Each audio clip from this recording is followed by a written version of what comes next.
BHU से संबंधित all updates, notification तथा काउंसलिंग के लिए बीएचयू कॉन्सेप्ट को सब्सक्राइब करें और आगे आने वाली वीडियो के लिए बेल आइकन जरूर प्रेस करें। नमस्कार दोस्तों, स्वागत है आपका बीएचयू कॉन्सेप्ट के यूट्यूब चैनल में। आज आप लोग देख पाएंगे जो सीरीज आया था, इसका पहला पार्ट 1905 से 1947 के बीच का जो सीरीज चल रहा है मॉडर्न हिस्ट्री का, उसी सीरीज का आज पार्ट 2 आपके सामने है। और मुझे आपसे पहले ही निवेदन है कि अगर इस वीडियो को पूरा देखिएगा तो इस वीडियो को पूरा देखते रहिए। अगर नहीं देखना है तो अभी ही चले जाइए घर, यानी जो काम करना है वो कीजिए जाकर। जब लेक्चर देखना है तो मन से देखिए, ये बहुत ज़्यादा इम्पोर्टेंट है। और अगर अभी तक बीएचयू कॉन्सेप्ट के साथ नहीं जुड़े हैं तो ज़रूर बीएचयू कॉन्सेप्ट के साथ जुड़े। बीएचयू कॉन्सेप्ट पूरी तरह से बीएचयू को समर्पित है। और आज का जो लेक्चर है वो हमने कल बताया भी था, यानी कि पिछले लेक्चर में, कि उसमें 1905 से 1914 तक किए थे और इसमें 1915 से 1922 तक है, जो कि बहुत ही महत्वपूर्ण है। अति महत्वपूर्ण टॉपिक है, अक्सर एग्जाम में पूछे जाते हैं, सभी पहलू को ध्यान में रखा गया है। बीएचयू कॉन्सेप्ट का कंटेंट ही पहचान है, पार्ट 2 है, जैसा कि आप लोग देख पा रहे हैं 1915 से 1922। लेकिन इसके पहले आप लोग देख रहे हैं, ये विशेष ध्यान से आप लोग माइंड में बैठा लीजिए, लेक्चर स्टार्ट हो गया है। लॉर्ड हॉर्डिंग द्वितीय भारत का वायसराय 1910 से 1916 ईस्वी 4 अप्रैल तक रहे थे। इस तिथि से भी जो भी घटनाएं हुए हैं, जब एग्जाम में पूछे जाएंगे कि उस समय के वायसराय कौन थे, लॉर्ड हॉर्डिंग। चेम्सफोर्ड बहुत ही इंपॉर्टेंट है, लॉर्ड चेम्सफोर्ड 1916 से 1921 2 अप्रैल तक। होम डेट याद रखना बेहद ज़रूरी है, 2 अप्रैल तक। अगर इस अवधि के बीच में कोई भी घटनाएं से जुड़ी सवाल पूछा जाएगा तो सही आंसर होगा लॉर्ड चेम्सफोर्ड। और 1921 के बाद लॉर्ड लेडी। आप लोग यहाँ तक समझ गए होंगे। ये आप पूरे फैक्ट को माइंड में बैठा लीजिए, क्योंकि आगे जो लेक्चर आने वाला है उसमें हम ये नहीं बताएंगे उस समय वायसराय कौन थे, आप डेट के अनुसार समझ जाएंगे कि कौन होंगे। चलिए हम लोग चलते हैं आगे। सबसे पहले आते हैं 1915। 1915 की प्रमुख घटनाएं को देख लेते हैं हम लोग। सबसे पहले 1915 ईस्वी में आप सब जानते हैं 9 जनवरी 1915 ईस्वी को गांधी जी का भारत आगमन हुआ। कब हुआ? 9 जनवरी 1915 ईस्वी को। 9 जनवरी को प्रवासी भारतीय दिवस मनाया जाता है। आप सब जानते होंगे 9 जनवरी को प्रवासी भारतीय दिवस मनाया जाता है। क्यों मनाया जाता है अब आपके सामने आंसर मिल गया होगा, क्योंकि इसी दिन महात्मा गांधी जी भारत आए थे। प्रवासी भारतीय दिवस पहली बार 2003 ईस्वी में मनाया गया है, पहली बार 2003 ईस्वी में। 2020 में जो मनाया गया था वो वाराणसी में मनाया गया था प्रवासी भारतीय दिवस। और इसका जो मुख्य अतिथि थे मॉरिशस के प्रधानमंत्री प्रविंद जगन्नाथ। तो बेहद इंपॉर्टेंट है, आप लोग नोटबुक में लिखते जाइए, काफ़ी ज़्यादा महत्वपूर्ण होगा। इसका पीडीएफ तो स्मार्ट हैंडेड को जाएगा ही, लेकिन ये लेक्चर को देखना बहुत ज़रूरी है, क्योंकि वीडियो देखने के बाद आपका याद हो जाएगा, आप लोग भूलेंगे नहीं। देखिए क्या हुआ था, ब्रिटिश सरकार के द्वारा महात्मा गांधी को केसर ए हिंद उपाधि दी गई थी। केसर ए हिंद उपाधि जब महात्मा गांधी भारत आए थे तब। अब हम लोग आगे चलते हैं, 1916 की घटनाएं को देखते हैं। देखिए बहुत ही इंपॉर्टेंट लेक्चर है ये, अभी से लेके आपके पूरे जीवन काल में काम आएगा। और ये बहुत कम से कम बहुत सारे बुक से मिलाकर बनाया गया है, इसीलिए बहुत ज़्यादा महत्वपूर्ण है। ऐसे भी बीएचयू कॉन्सेप्ट का कंटेंट ही अपनी पहचान है, क्यों है वो आप लोग जानते हैं। 1916 में लखनऊ पैक्ट, जिसे लखनऊ समझौता या लखनऊ अधिवेशन भी कहा जाता है, इसका अध्यक्ष कौन कर रहे थे? अमृता चरण मजूमदार। इस अधिवेशन में नरम दर और गरम दर दोनों का मिलन हुआ। आप लोग जानते हैं सूरत अधिवेशन में दोनों का फूट हो गया था, दो टुकड़ों में बट गया था। इसी के साथ लखनऊ अधिवेशन में पहली बार मुस्लिम लीग और कांग्रेस एक मंच पे आए, पहली बार। विशेष ध्यान आप लोग को रखना है। 1916 में साबरमती आश्रम का स्थापना महात्मा गांधी ने किए, ठीक है। और आगे देखिए 21 मार्च, ये जो डेट है यहाँ से लेना है, 21 मार्च 1916 में प्रख्यात शहनाई बाजक बिस्मिल्लाह खान का जन्म बिहार के डुमरांव में हुआ, 1916 में हुआ। ये सब महत्वपूर्ण घटनाएं हैं, आप लोग देखते जाइए, आपके एग्जाम के लिए बेहद इंपॉर्टेंट है। अब हम लोग आगे बढ़ते हैं। 1916 की एक और प्रमुख घटनाएं हैं होम रूल लीग। इसका प्रमुख नेता कौन कौन है? नेता एनी बेसेंट बालगंगाधर तिलक। तिलक जी ने 28 अप्रैल 1916 को बेलगांव पुणे में होम रूल आंदोलन का स्थापना की है। ठीक है, कहाँ की है? पुणे में। उसी प्रकार एनी बेसेंट सितंबर 1916 में अड्यार मद्रास में होम रूल लीग का स्थापना किए। तिलक जी ने मराठा व केसरी पत्रों से, जबकि एनी बेसेंट ने न्यू इंडिया कॉमनवेल्थ पत्रों से प्रदर्शन किया। देख रहे होंगे एक लाइन से कितने फैक्ट निकल रहा है। ये है मैन डिवीजन, और ये जो सीरीज चल रहा है ना 1905 से 1947 बेहद इंपॉर्टेंट है, और ये बेसिक कॉन्सेप्ट है, आप लोग ध्यान रखिएगा। देखिए अब क्या हुआ आगे। एनी बेसेंट ने 20 अगस्त 1917 को मॉन्टेग्यू जो घोषणा आया, ठीक है, उससे प्रभावित होकर होम रूल लीग को समाप्त कर लिया। ठीक है, अब आगे हम लोग चलते हैं। तिलक ने मॉन्टेग्यू घोषणा जो आया था उन्हें कहा शुल्कविहीन उषाकाल कहा, मॉन्टेग्यू घोषणा को। ये बहुत इंपॉर्टेंट है, इसलिए मैंने यहाँ नोट किया, क्योंकि आगे भी आपके काम आएंगे। अगला सवाल आप लोग देखिए, बहुत इंपॉर्टेंट है। मदन मोहन मालवीय जी ने बसंत पंचमी के अवसर पे 1916 में बनारस हिंदू विश्वविद्यालय का स्थापना की है, 1916 में। अब हम लोग आगे बढ़ते हैं, 1917 की घटनाएं को देखते हैं। चंपारण सत्याग्रह, आप सबको पता है चंपारण सत्याग्रह।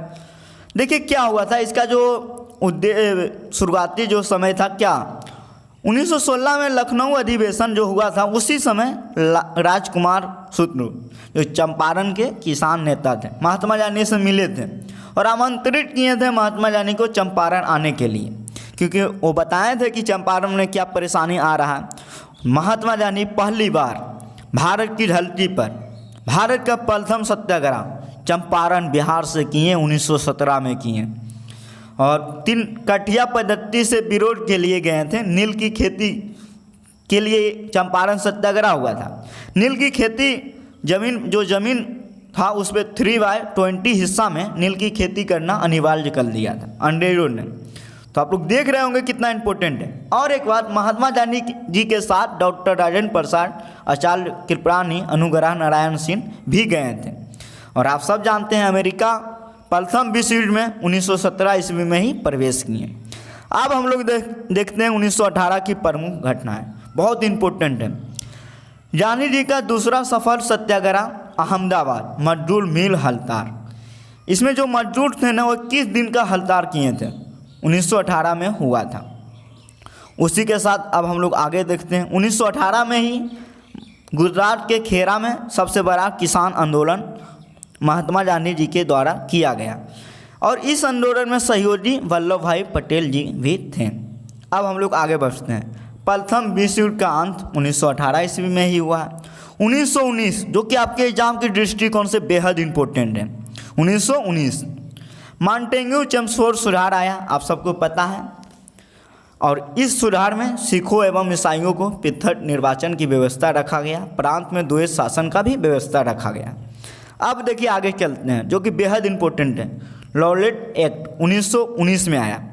Sir Sidney Arthur Taylor Rowlatt की अध्यक्षता में लॉरेट एक्ट कानून बनाया गया, और ये कानून क्या था कि किसी को भी पकड़ बिना संदेह का, मतलब आप समझ सकते हैं, ऐसा कानून था कि इसे बिना वकील, बिना अपील, बिना दलील का कानून कहा गया। इसे काला कानून भी कहा जाता था। और ये जो कानून था उस समय, मतलब ऐसा कानून ब्रिटिश सरकार ने ला दिया था जो कि बहुत ज़्यादा शर्मनाक कानून था। लॉरेट एक्ट कानून आया, इसका विरोध करने लगे सभी भारतीय।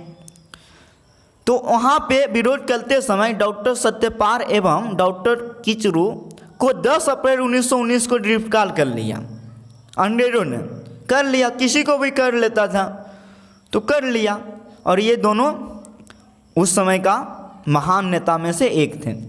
देखिए क्या हुआ, लॉरेट एक्ट कानून जब पारित हुआ था ना, तो ये बेहद इंपॉर्टेंट, आप लोग ध्यान से देखिएगा। जैसे ही पारित हुआ वैसे ही मोहम्मद अली जिन्ना, मदन मोहन मालवीय जी, मजहर उल हक ने बासराय की जो कानून बनाने की संस्था होती थी धारा सभा, उसका सदस्यता से इस्तीफा दे दी है। ये भी बेहद इंपॉर्टेंट है, आप लोग ध्यान रखेंगे। अब देखिए, अब हम लोग आगे बढ़ते हैं।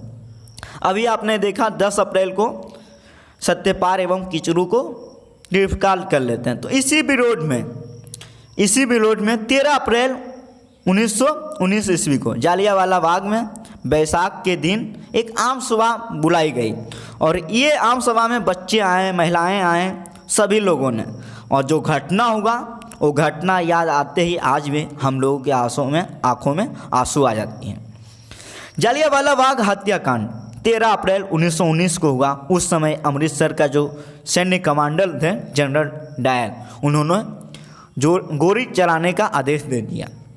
आप समझ सकते हैं, आज भी जब आप जाएंगे जालियांवाला बाग हत्याकांड जालियांवाला बाग के पास, तो आज भी गोली का निशान है, खून का निशान आज भी मिलता है। तो ये जो घटनाएं थे, देखिए अंग्रेज़ों के द्वारा कैसा अत्याचार भारत के ऊपर किया जा रहा था। अब देखिए क्या होगा। जनरल डायर के बारे में मैं बता देता हूँ कि उधम सिंह ने इनकी हत्या की, और वो भी इंग्लैंड जाकर। वो भी एक कहानी है, कभी मौका मिलेगा तो आप लोग के सामने जरूर BHU कॉन्सेप्ट प्रस्तुत करने की कोशिश करेगा। जालियांवाला बाग हत्याकांड के बाद रविन्द्रनाथ टैगोर ने सर की उपाधि, जिसे नाइट हुड भी कहा जाता है, वापस कर दी है अंग्रेज को। अब देखिए क्या हुआ। जालियांवाला बाग हत्याकांड होने के बाद हंटर आयोग आया, 19 अक्टूबर को आया 1919 में, जिसमें 8 सदस्य शामिल था, 3 भारतीय था। ठीक है, किस लिए आया? जालियांवाला बाग जो हत्याकांड हुआ था उसको जांचने के लिए। अब देखिए क्या होगा। 1919 में ही खिलाफत आंदोलन हुआ। उस समय तुर्की के सुल्तान को खलीफा जो पद था ना, वो गुरु मानते थे वो लोग, और इसको क्या हुआ, अंग्रेजों ने छीन लिया। तो इसी के विरोध में भारत में अली बंधु शौकत अली, मोहम्मद अली के नेतृत्व में मुंबई में खिलाफत आंदोलन हुआ। अखिल भारतीय खिलाफत कमेटी का अधिवेशन दिल्ली में महात्मा गांधी की अध्यक्षता में 23 नवंबर 1919 ईस्वी को हुआ। ये भी बहुत इंपॉर्टेंट, आप लोग ध्यान रखिएगा। अब आते हैं घटनाएं 1920 की, जो कि बहुत ही महत्वपूर्ण है। 1920 असहयोग आंदोलन, एक ऐसा आंदोलन जो कि अंग्रेजों को पूरी तरह विवश कर लिया, पूरी तरह विवश। और ये आंदोलन का कितना प्रभाव रहा अब हम लोग देखते हैं। सबसे पहले सितंबर में कोलकाता विशेष अधिवेशन कांग्रेस के द्वारा रखा गया। सितंबर 1920 में कोलकाता विशेष अधिवेशन, जिसका अध्यक्ष कर रहे थे लाला लाजपत राय। और इसी अधिवेशन में असहयोग आंदोलन का प्रस्ताव पेश किए महात्मा गांधी ने। लेकिन 1 अगस्त 1920 से ही महात्मा गांधी ने शुरू कर दिए असहयोग आंदोलन को, और 1 अगस्त को ही बाल गंगाधर तिलक की मृत्यु हो जाती है। देखिए, उसके बाद महात्मा गांधी ने केसर-ए-हिंद उपाधि लौटा दी है, जो दक्षिण अफ्रीका आने के बाद महात्मा गांधी को मिला था। फिर नागपुर अधिवेशन 1920 में होता है, जिसमें असहयोग आंदोलन को पारित कर दिया जाता है। अब देखिए, असहयोग आंदोलन पूरी तरह 1921 में चरमोत्कर्ष पे थे। लेकिन एक घटना होती है 5 फरवरी 1922, चौरी चौरा नामक स्थान पे आंदोलनकारी ने 22 जवानों को जिंदा जला दिए। तो महात्मा गांधी ने कहा था कि ये आंदोलन जो होगा शांतिपूर्ण होगा, और हम लोग इसमें हिंसात्मक आंदोलन नहीं होगा, महात्मा गांधी ने कहा था। लेकिन इस घटना के कारण महात्मा गांधी ने 12 फरवरी 1922 को आपातकाल बैठक बुलाया बालदोरी की सूरत में। असहयोग आंदोलन को स्थगित कर दिए महात्मा गांधी। स्थगित करने के साथ साथ देखिए महात्मा गांधी ने क्या कहा था बिहार के बारे में। जो बिहार के लोग देख रहे होंगे ज़रूर कमेंट लिखिए कि हम कहाँ से हैं। बिहार के बारे में कहे थे, ऐसा प्रांत जहाँ असहयोग आंदोलन की दिशा में सबसे ज़्यादा सॉलिड काम हो रहा है। इनके नेता अहिंसा के सच्चा भावना को समझते हैं। महात्मा गांधी ने बिहार के बारे में कहा था। मोतीलाल नेहरू जी का कहना था, मोतीलाल नेहरू जी का, कि यदि कन्याकुमारी का एक गांव में कुछ हो तो सजा कश्मीर को मिलनी चाहिए। ऐसा क्यों? क्योंकि असहयोग आंदोलन को महात्मा गांधी ने स्थगित कर दिया था। इसी के साथ देखिए 13 मार्च 1922 को गांधी जी को 6 साल के लिए जेल हो गया। बेहद इंपॉर्टेंट है, मुझे आशा है कि आप लोग को बहुत पसंद आ रहा होगा। अब 1921 में देखिए, 1921 में शांति निकेतन में विश्व भारतीय विश्वविद्यालय की स्थापना रविन्द्रनाथ टैगोर ने किया। ये रहा आज का पार्ट 2 और नेक्स्ट पार्ट 1923 से 1930 तक आएगा। और रजनी टंडन यानी हम BHU कॉन्सेप्ट के साथ हमेशा खुश रहिए। आप लोग को बहुत पसंद आया होगा। आप लोग जरूर वीडियो के कमेंट में लिखिए जय हिंद, जय BHU कॉन्सेप्ट, जय महामना। मिलते हैं नेक्स्ट वीडियो में। आप सभी को जय हिंद।